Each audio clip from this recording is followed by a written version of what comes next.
that started making it real popular, like bands like the Stray Cats and Ozzy Osbourne and Motley Crue, a bunch of bands like that made it real popular. And then around that time, the sports figures started getting tattooed.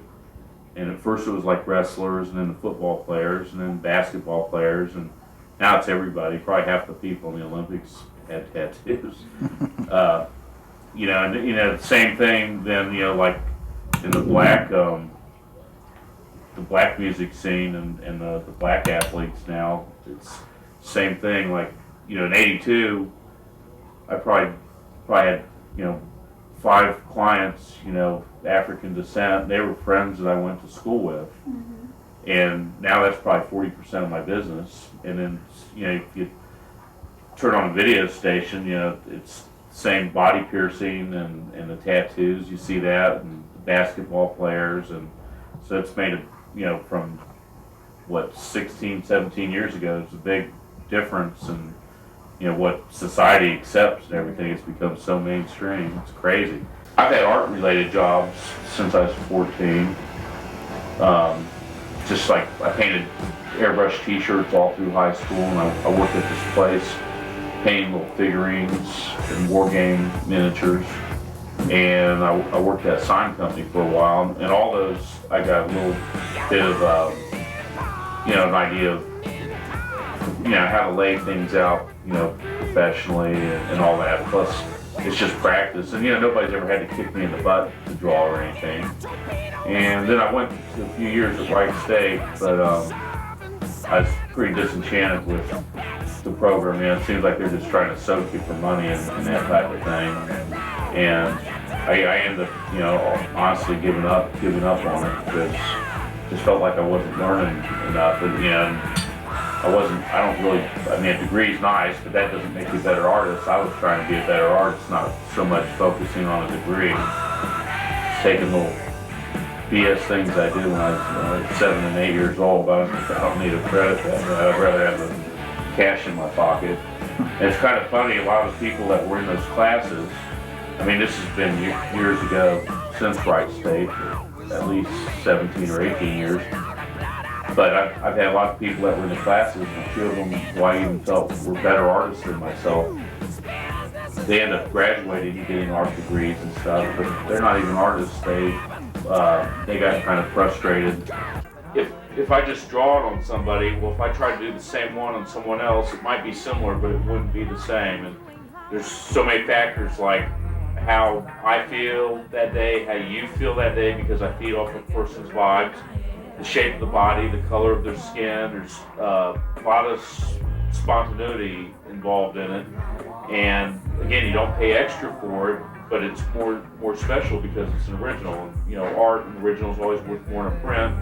If you take something off the wall, then it's kind of a print. And there's a lot of things that at our shop that just our shop has, but there's a lot of things that everybody has in town, as well as all over the country or the world. So bottom line is getting exactly what you want, but why have something that other people have when you could have an original?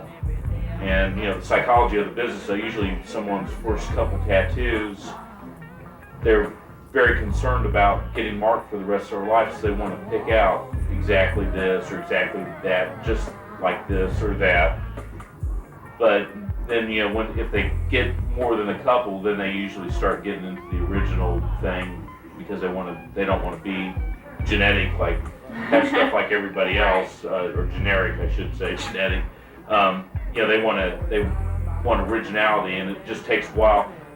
It all boils down to getting somebody's trust and confidence. If you don't know me, then you don't trust me. But consider anybody for an apprenticeship unless they have a very good portfolio to begin with. They have to be a good artist. And then I just have to judge first on their appearance, as far as whether they look good, presentable, have a good disposition. Because there's different kinds of tattoo shops, but I try not to be like a hardcore type of place. I want something that's friendly atmosphere that most people are going to feel comfortable at. So I don't want any hardcore. And then I just have to judge a person on, you know, their appearance as far as whether they look good, presentable, have a good disposition. Because there's different kinds of tattoo shops, but I try not to be like a hardcore type of place. I want something that's friendly atmosphere that most people are going to feel, you know, comfortable at. So I don't want any like, you know, hardcore, you know, you sit down and we tattoo you. You know, I'm not about that stuff. And then anyway, from there, you know, there's a fee involved in the learning of it. And at first it's not very glamorous. It starts out just doing chores around the shop and kind of like being a gopher and answering the phone and, you know, making designs, cleaning the equipment. Then when they get used to doing all that stuff, we get them to get friends and volunteers in, and they'll do a bunch of them to gain experience. And again, they're good artists to begin with, and basically this is just a different medium. It's a new medium to work with, and it takes a while to, you know, learn how the tools work. And I feel, you know, good artists can draw with a rock if they had to. But once they get a feel for the equipment, then we'll let them do easy tattoos and easy spots.